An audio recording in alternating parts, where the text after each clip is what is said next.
Welcome back to Athletic Everyday, day number 171. Got a nice quick tricking slash flipping workout. Got a lot of flips in today. This was a workout that I had to get in quite quickly because I have plans with my friends who I'm visiting here in Scotland. And it just worked out today that I had to get this workout in this space here. It was really quite a good little space actually, this grassy area. And I figured, what can I do that I haven't done in a while, and what can I get in this space?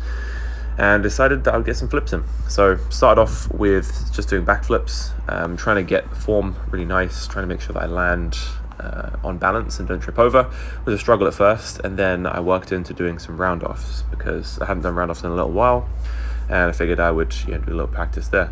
So at this point in the day, because I've been up since probably got up at 4:30 in the morning so that I could get ready for my flight. I was pretty tired, pretty exhausted, but then as soon as you have to try a first flip, like you try and do a backflip, you can't like put 50% effort into a backflip when you jump, purely because it's just that all or nothing law. Like if you don't flip all the way over, then you're going to land on your head. So you have to, when you jump as high as you possibly can. Now whether you land it or not, and whether you land it, with poise and grace, that's a different story.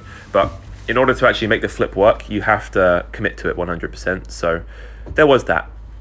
So I kind of built up to it, doing these round-offs the way that I was doing it before, sort of doing a cartwheel, then pausing, then doing a backflip, sort of doing like backflips where I bounce on the floor to get you used to that sort of jumping motion, where as soon as I land from the cartwheel or the round-off, you then go into the backflip. And I think that one there was probably one of the best ones I got today. Looking back at these on video, I feel like it's very easy to sort of get overly obsessed with the alignment. Sort of, I'm not going straight over with the cartwheel, and that one there actually went forwards on the backflip rather than backwards.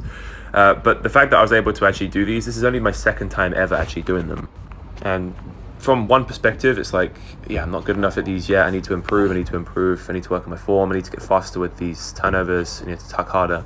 But on the other hand, it's like, how many fucking people in the world can actually do this? Probably less than a percentage of a percentage.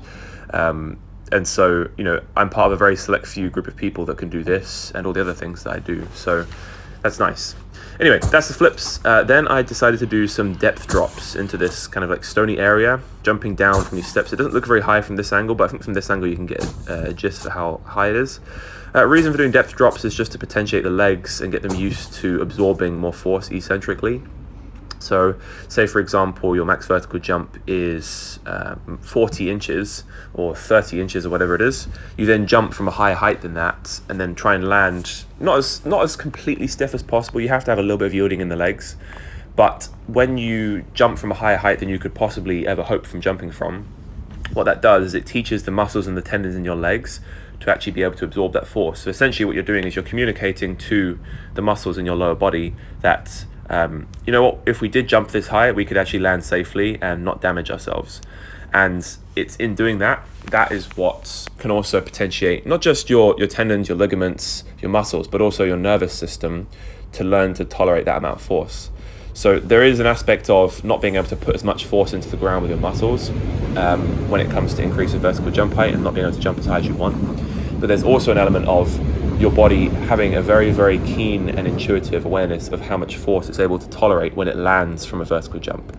Your body is not going to let you jump as high as possible if it doesn't think you're going to be able to land safely from the landing. If it thinks you're going to get injured when you land from jumping from a certain height, then it's not going to allow you to jump that high. It's not going to allow you to concentrically put that much force into the ground, because it's very clever, it's very aware that if it knows that it's not going to be able to tolerate that force, it's going to get injured, and therefore it's putting the brakes on your vertical jump. So that's why things like depth drops, shock jumps, I think they're called shock jumps, depth drops, and then also depth jumps as well are also very, very useful for working on that aspect of your athleticism. Then I finished up, as you saw there, with some sissy squats, wall assisted. I didn't really feel like I had the balance today to do them, but I felt nice pumping the quads from doing them. And then also some bent leg calf raises. And then finally I finished up with some Peterson step-ups. Are these Peterson step-ups? No, sorry. These are called Poliquin step-ups, because I'm actually just elevating my heel on the back of that step. And then I'm just going up and down there. Again, using the rail for support, just barely touching it, mostly trying to get the loading in my quads. Really trying to focus on pushing the knee as far forward over the toe and just activate the quads as much as possible. Alright guys, thanks for watching, hope you enjoyed the workout, and I'll catch you in the next one.